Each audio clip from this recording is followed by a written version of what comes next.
Kennedy is hailing from Tanzania, and he's an expert in communications, public relations, and digital marketing.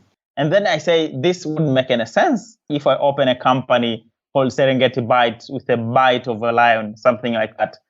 That's why you even see the iconic head of a lion in our logo. Africa is the most unexplored continent. It is a continent with endless possibilities at the moment. One of the things that we should do to develop as Africa is to start thinking like Africans, which I think it has missed for a long time. We have lacked that. We have not been thinking as Africans.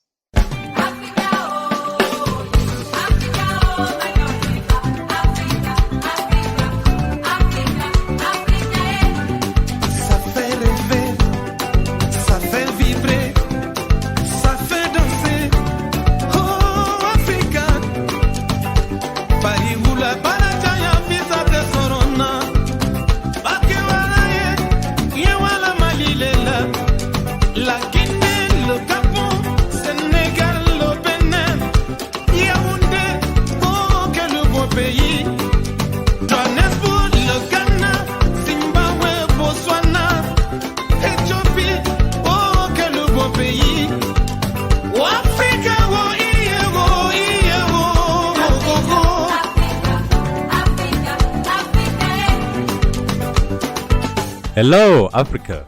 You're listening to 1000 African Voices. I'm your host, Aburengwi C, coming to you from our Johannesburg studios. 1000 African Voices is a program that profiles Africans of diverse cultures who have traveled and lived across the African continent and the world. In this series, we will collect and share stories from all parts of Africa. Welcome. 1000 African Voices. Hello, Africa, and welcome to another episode of 1000 African Voices. I'm your host, Aburengwi C, and today I am so glad to introduce Mr. Kennedy Mmari from Tanzania. Hello, Kenny. Hello. I'm very good. Thank you for having me. No, great. Welcome to our show. Kenny, can you just introduce yourself to our listeners? Who is Kennedy Mmari? Kennedy is hailing from Tanzania, and he's an expert in communications, public relations, and digital marketing. He is the founder and chief executive of an agency called Serengeti Bites, which provides services in line with PR communications and digital marketing. Kennedy is also a father of one child who is now 10 months old. So that's a brief introduction about who Kennedy is, really. Oh, lovely. And congratulations on the 10-month-old. Is it a boy or a girl? It's a baby boy. It's a boy. Okay, lovely. What's the boy's name? His name is Kennedy Jr. So it's like Kennedy Mmari Jr. Yeah, I always find it fascinating when so a father or a mother will think, I've got this child. I need to come up with a name. I got it. It's Kennedy Mmari Jr. Very creative. All right. I'm interested, Kennedy, in exploring the work that you do. So you introduce yourself as an expert in sort of communication and digital marketing. Do you do all your work within Tanzania? Yeah, we currently, service only clients in Tanzania, but with hopes and aspiration to expand into more markets in the coming years, especially in East Africa, where we think the industry is still in its infancy. So we are still exploring the ways and models in which we can try to expand in the coming years. Lovely. Can you talk us through your typical day? So when you wake up, between the time you wake up and the time you go to bed, what does your day look like? What does a communication and digital marketer do on a day-to-day basis? Well, a few things really. Our work, is changing. Like the industry is changing in a daily basis. So it's not like a very rigid schedule of a day. But what I'll usually do is to go through newspapers or media outlets like website to find out what is happening. I'm reading a few articles related to the industry, like public relations and digital marketing. And, if I have meetings, then I will attend them. And, the rest of the day I will be focused on a strategic exploration of what our company will, the direction our company will be taking. So that is my typical day. Usually it starts at 9. I'm not a morning person. I'm a night person. So it usually starts at 9 and end very late. All right. I suppose today is the day I get to find out what being or not being a morning person really means. So when someone says, I'm not a morning person or I'm not an evening person, for you, Kennedy, when you say you're not a morning person, what does that mean? It's something that I've been fascinated by for a long time. That's quite an interesting question, really. I think what it means to be a morning or a night person is that, someone is not very active in specific time. So when I say I'm not a morning person, what I mean is that I'm not very active in the morning. Like my mind is not like extremely active. Some people are very active in the, earlier hours of the morning, and so some are not, like me. So what it means is not being active in certain hours, or being active as the opposite of it. So if someone is is a morning person, it means they are very active and their brain are very active and they work a lot during those specific hours. Yeah. No, cool. I'm really just pulling your leg. So Kenny, in Tanzania, where exactly are you based? Are you in Dar es Salaam? Yeah, I'm in Dar es Salaam, Tanzania's largest city and a commercial hub. It's one of the fastest growing cities in Africa. And in terms of expansion and the population, population growth. So you should expect a lot when you're visiting this city.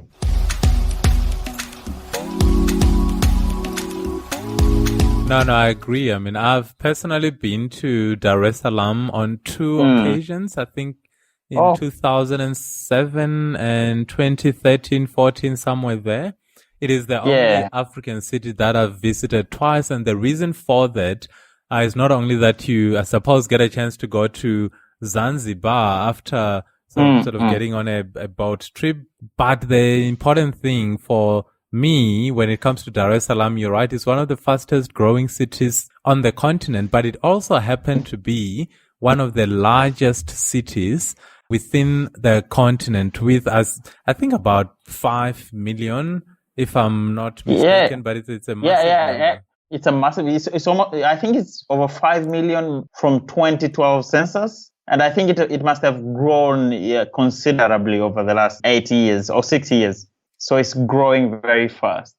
Yes, no, I agree. I mean, it is one of the fastest growing cities in the world. And I suppose what you get when you are in Dar es Salaam specifically is that there are people from all corners of the world. And that's the one thing I appreciate. The one thing that I could never understand, and maybe Kenny, you can unpack that, the traffic in Dar es Salaam is a nightmare. What is up with your traffic? Yeah, well, there's an interesting perspective about African cities. Dar es Salaam is like many other global south cities where, the infrastructures are not sufficient for the growing number of the middle class who will buy cars, few cars, and all of them will be on the road. So what was happening actually in Dar es Salaam over the last probably past 2 decades is that the infrastructure was not developed or was not being upgraded to service the needs of the growing middle class in Tanzania. And that's an issue. And I think over the last 10 years, it has changed rapidly. The other thing that has been done in Dar es Salaam is that most of the ring roads, like the roads, are now upgraded and improved, which means now people will not be congesting on the main roads, which in the past had tarmac. So it's improving, I would say. The traffic jam we have right now is not like the one we had in 2005 or 2010. And I think that's a situation in most part of the global south. And even in some parts of Asian countries, there's like a crazy traffic jam, including like cities in India, for example. If you have been to India, it's just massive traffic. It's lack of resources to service the growing demands of, services, including infrastructure like roads, and lack of alternative type of transport like, we don't have like train transport around town. We don't have good public transport. So most people buy cars so that they can be at least comfortable to transit across the city. Yeah, I suppose you're right. It's always a conundrum where the most advanced economies in the world have a better transport systems. So instead of buying a car, you actually don't do that. You take a bus or a taxi. But in developing economies, you need to buy a car because the public infrastructure doesn't allow you to get to where you want to go. But in the process, you then end up creating chaos in the city. And if you are in Dar es Salaam, one of the world's fastest growing cities in the world, it's going to attract a lot of people from all over the world and also from within Tanzania, people who want to move to the city. I understand, Kenny, I'm aware that Dodoma is the capital, but I also know that the population of Dodoma is like 10% of Dar es Salaam. Why is Dodoma the capital of Tanzania? Just really for my education. Dodoma is the capital of Tanzania because it was designated to be so since independence. So, our first president decided that Dodoma was strategically positioned at the center of Tanzania, and it was good to be our capital city. But what happened is that I do believe this is the reason that Dodoma couldn't be like a fully capital city of Tanzania because I think we lacked the resources and maybe political will to really shift from Dar es Salaam to Dodoma over the last 50 years or since independence. So legally, Dodoma was the capital city, but in practice, Dar es Salaam remained where all government branches were located. But in 2016, I think our current president decided that, this time Dodoma is going to be the capital city. And you know what happened? Since then, all the ministers and the vice president, have moved to Dodoma. Oh, wow. Which means now the executive has moved to Dodoma, and president is, according to the timetable that was in place, is that will be moving to Dodoma this year or next year.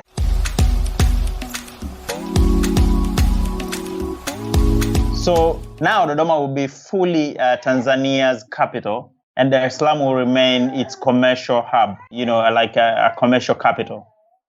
So, but that is what happened. But our parliament was in Dodoma, I think, for many, many years. Only the executive and the judiciary was still, functioning from Dar es Salaam. Okay, and I suppose in many ways it really doesn't matter that much. I find in many nations of the world where the capital city is doesn't really matter that much. The thing that matters is really the economic hub, because that is really the thing that drives the economy. Maybe, Kennedy, to switch attention more to yourself as well as your firm. So when I walk into your offices, what does a typical client for you look like? So if I come to you, what is it that I'm looking for? What service do you provide?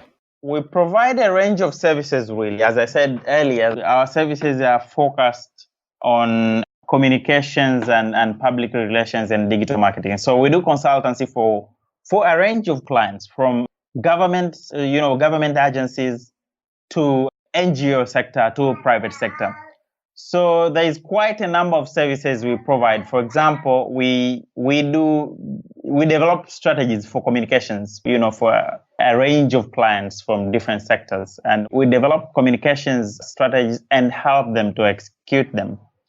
So that is one of the services. We also provide digital marketing services. We know that, businesses are growing or businesses are busy focused on other areas for their growth. And we think providing them with creative and professional digital marketing services like social media management is one of the things that can help them, scale up their growth.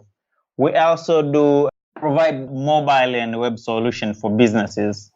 That is development of websites, design and development of websites. We also provide development of applications, etc. We also have a department focused on designing. So, we understand that many institutions and companies would not have an internal capacity to, for example, design their annual reports or designing of their flyers or things like, brochures and things like those, all things related to design of documents. So we provide sort of a design for that. We also develop and execute campaigns related to, digital campaigns as well as traditional media campaigns for clients. But I think the last important part that we do is to develop commercials for, audio-visual commercials. We help a range of clients to develop their video and audio commercials for both radio, digital, and television. So that is, I think it's an outlook of the services we offer. But it's a lot more. I can't really mention, all of them, but I think that's giving me a sketch of what we are doing at Serengeti Bites. No, I really like that. And what's behind the name Serengeti Bites? And what went into that name?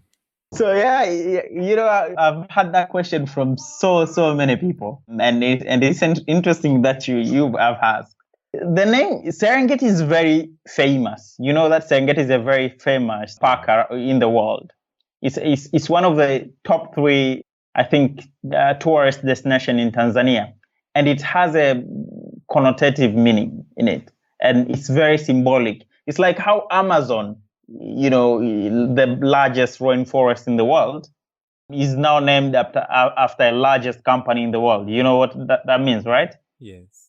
So Serengeti Bites, it's more of it came as a Serengeti Bites, like biting something, So that is how it started. The idea came as a biting of maybe a snack or something, biting.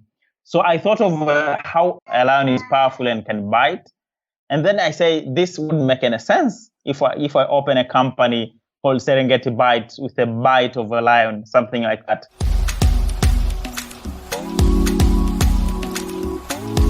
That's why you even see the iconic head of a lion in our logo. So I said bytes is a measurement of data, or it's a unit of data. For example, bytes, B-Y-T-E-S. And so realistically, it should have been Serengeti Bites with B-I-T-A-S, but it wouldn't make sense because people would think that it is a restaurant or something. So I had to, I had to go for something that could be understood, but could still have the same meaning. We take pride in how powerful a lion is, and the bites of lion are powerful as well. So that connotates the meaning of how our team works. Our team works in a pride, and I think it's powerful in delivering the services that we do. I would say it's a politics behind our name. It comes from afar. It's actually a beautiful explanation. And you're right. If the Bytes was B-I-T-E-S, I would think, I feel like a meal, so I'm going to check out Serengeti Bites. Exactly. But by changing the I to the Y, so when I saw that, I thought, okay, the guys focus on technological products. Exactly. Yes. So when you explain it, I'm like, no, I totally get it. And you're right. Serengeti is one of the world's most recognized names, not only in East Africa, but it's really a global thing. When I come to East Africa, I'm thinking Serengeti one way or the other. So exactly. Good pick. Yeah, absolutely. Right. Yes. I don't know if you, Kennedy, yes, you operate in Tanzania, Dar es Salaam specifically.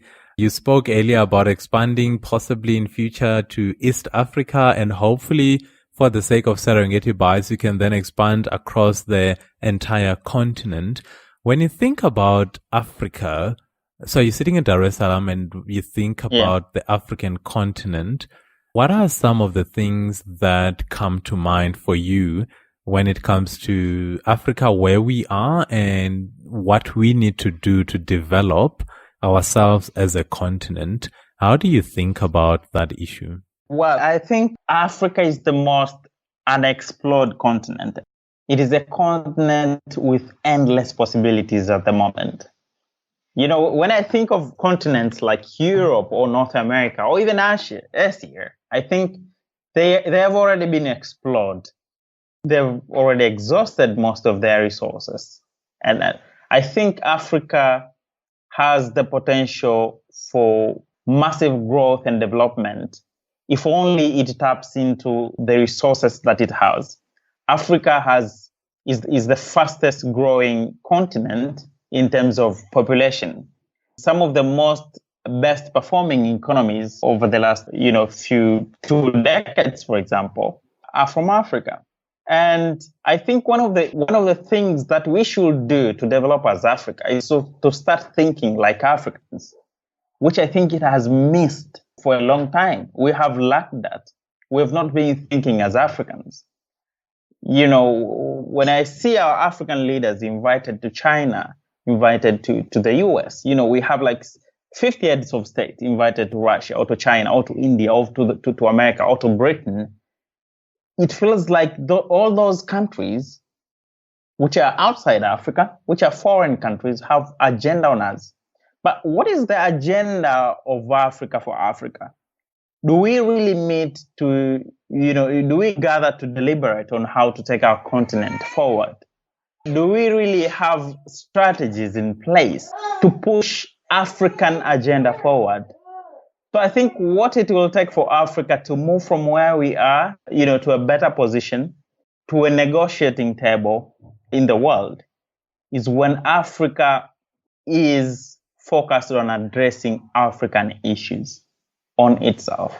We need to think of things like, free trade. We have to have a strong AU.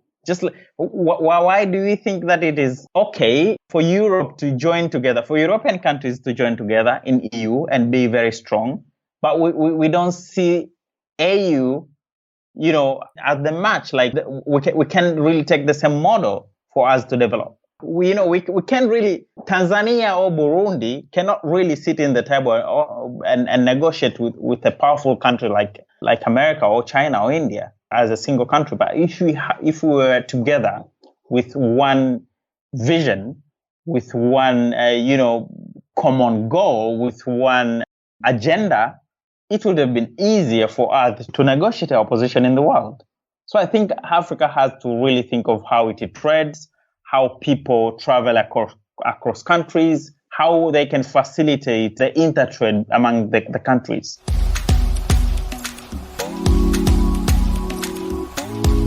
Africa is the country with the most restrictions among the member states than any other place in the world. It's more expensive to travel within Africa than traveling into other parts of the world. If I take a plane and travel to Nigeria today from Tanzania, it's probably more expensive than to travel to Dubai. If, traveling to some African countries would have restrictions like visa, between African states than traveling to probably some other countries. So I think we have to start thinking like Africans and coming together and decide that we have Agenda 2063. But how in practice is it? How do we really practice this to develop African, to drive Africa forward? So I think the way that we can really move forward as Africa or as an African continent is by ensuring that we have a really defined common goal or agenda. I really like that breakdown, Kenny. The African Union is it's been in existence since 2002. It's a long time ago. But even as the host of 1000 African Voices, when I think the African Union, to be honest, what I think is, it's an organization based in Ethiopia, Addis Ababa, but I really struggle to articulate what the African Union does. If you ask me what the European Union does, I'm able to articulate that. I know that it has unified in many respects the continent of Europe, and in doing so, trading across Europe is a lot easier than it was before there was the African Union. But for me, if I were to come to Dar es Salaam now, I think to myself, do I really have to go to Zanzibar first? The plane will be expensive, or the flight will be quite expensive. Secondly, I need to get a visa, then I need this stamp and that stamp. And I'm thinking, we are on one continent, but traveling from one country to the next is such a nightmare. Why is that? And why then do we have the African Union for 20 years in existence? What is its purpose? So I couldn't agree more. I totally support what you're saying, that the African Union really needs to step up so that as Africans we can trade amongst ourselves, lower the cost of trading, lower the cost of traveling, so that we can start talking about one true united Africa.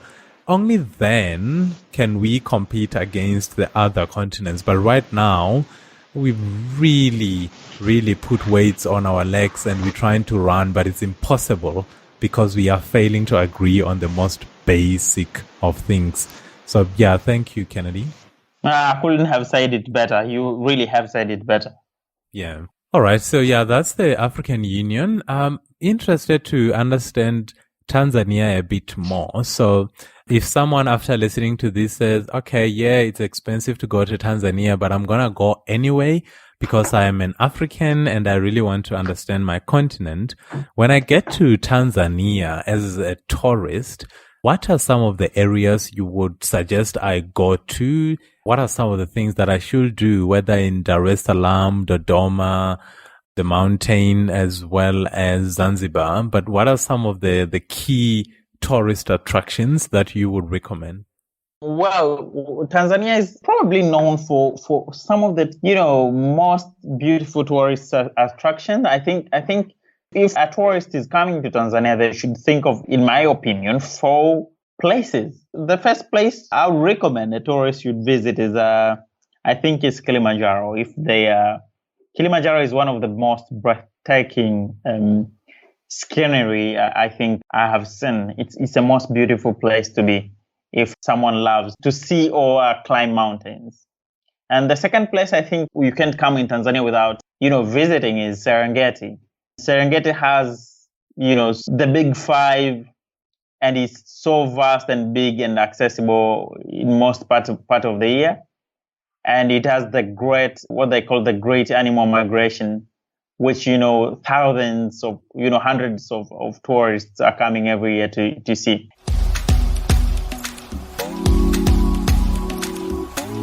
And we have Ngorongoro. Ngorongoro, it's another national park located in Arusha, and it's a home to Ngorongoro crater, if you've heard of it. Ngorongoro crater is part of the Great Rift Valley, and they call it like a crater of mankind. Ngorongoro is the place where some of the oldest, human, is it fossils or skulls, were discovered by a scientist. So yeah. It's one of the most beautiful places to visit in Tanzania. But you can't come into Tanzania without visiting Zanzibar. Zanzibar is beautiful and it's accessible. It's just a few hours from Dar es Salaam. It's 15 to 20 minutes from Dar es Salaam airport. It's beautiful. It has a diverse culture, beautiful tradition, beautiful music, beautiful people. And how is the food in Dar es Salaam? I don't know if you're a food guy, but someone said to me yesterday, don't remember what we were talking about, but they said it's a line that sounded so obvious, but it stood out. And the person said, food is one thing that never gets out of fashion. People need to eat absolutely, all the time. So if I'm in Dar es Salaam, what kind of food can I expect to enjoy? Dar es Salaam is a metropolitan city, so you'd find foods from almost all parts of the world. From India from Mexico, from Ethiopia, from the Arabic world, and probably even from South Africa. But I am not entirely sure, but I think one of the most, recommended food is chips mayai, which is a mixture of French fries and eggs. Do you have it in South Africa? Separately, yes. So you will have French fries. In fact, before this interview, I went through quite a mountain of fries. So yes. Yeah. So it's not separately. Now in Tanzania, you'd have what they call chips and eggs. It's mixed together, and it's very special. I think I'm not very sure if it was discovered in Tanzania, but it is one thing that when the tourists come to our country and try it, it's just too delicious, and they will be asking about it when they go back home. It's been like, it's not even, they say it's not the same in Uganda, it's not the same in Kenya. So they really, really like chips imaya, which is a mixture of eggs and French fries. It's something that you should try when you come to Tanzania. Chips imaya, I'll actually remember that. I said earlier, I've been there twice, and I do plan to return to Dar es Salaam, enjoy the seafood, the spices, the vibe, the vibrant city. When you are in traffic and you frustrated, but you remember that you are on the African continent and you are in one of the largest cities, not only on the continent, but in the world. So I will definitely be making a return to Dar es Salaam. It is an amazing place. The history of Tanzania, when you talk about liberation or the liberation of the African continent, the number of political leaders that at some point called Tanzania home, for me, Tanzania in many ways does represent the birth of the Africa that we enjoy today. And that is one of the reasons I love going back to Dar es Salaam. So Kennedy Mmari, Kenny Mmari, it's been such a pleasure talking to you about not only Tanzania, but talking to you about Serengeti Bites, the food, the culture, the politics of Africa. Has been such a fascinating conversation for me. So thank you for making the time. Before we say goodbye, I don't know if there's anything that we perhaps didn't cover that you wanted to say, sort of as the last thing as we bid you farewell. Not very sure, though. I'll welcome everyone to Tanzania, and when they're in Tanzania, they should not hesitate to say hello, and I'll be happy to take them around. And how do people get hold of you, Kennedy? So how can people reach Kennedy Mmari? I'm very accessible. If someone search on Google Kennedy Mmari, they will be directed to my, I have profile almost everywhere, on LinkedIn, Kennedy Mmari, on Twitter, on Instagram, I'm everywhere. And well, on our company website, you can also I am just a phone call away always. If someone visits our website and say, hey, I need to talk to Kennedy Mmari, it's easy. It's just www.serengetibites.com. It's easy to access me anytime, any day. No, lovely. Mr. Mmari, from all of us on 1000 African Voices, it's really been a pleasure to go across to Tanzania. We haven't had many voices from Tanzania, so I'm always excited when you speak to someone from East Africa, because our aim remains to cover our 54 states across the continent. So I'm so glad that we can now add Tanzania. I know we have once spoken to the former Miss Tanzania, so to add a second voice from Tanzania is really exciting for us. So again, Kennedy, thank you, and hopefully one day our paths will cross. Thank you very much, and I'm looking forward to see you in Tanzania in the future. Awesome. 1000 African Voices. You've been listening to 1000 African Voices. Please join us next time as we bring you yet another African voice.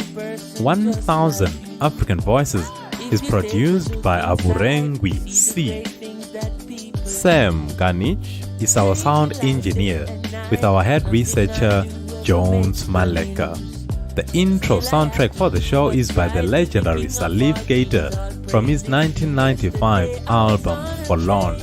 The song you're listening to right now is by Chronix, and the title of the song is Legend. For more information, including the contact details of our guests, please visit us on our website www.1000africanvoices.com. You can also subscribe to our show on iTunes by searching for 1000 African Voices. We are also available on Stitcher. You can find us as well on Podbean. The only thing we ask of you is that you subscribe to our show by logging on to 1000africanvoices.com and click the subscribe button. That helps us grow. It helps us keep producing and bringing to you more African voices. Until next time, Kungana Africa, and take care. Being an ordinary person doing what's right. Yesterday at the football game, a little girl asked me my name. She said, sir, I've seen you you before, tell me who are you? I said I am a legend that you never heard of before. I said I am a lion, but you never heard me roar. I am a hero that nobody celebrates. But if one person remembers my name, that means on the ocean of fame I'm an unknown sailor. I'm the percussionist playing with the whalers, the one with the shaker, the mover and shaker. My name wasn't on the front of the paper, but me not cater. Much more than the work is greater. Creation glorifies creator. So all deeds done are in the name of my maker. I am a legend that you probably never hear about. Words from the lion's mouth. I am a hero that nobody celebrates. But if one person remembers my name, give praise, that means I made a change.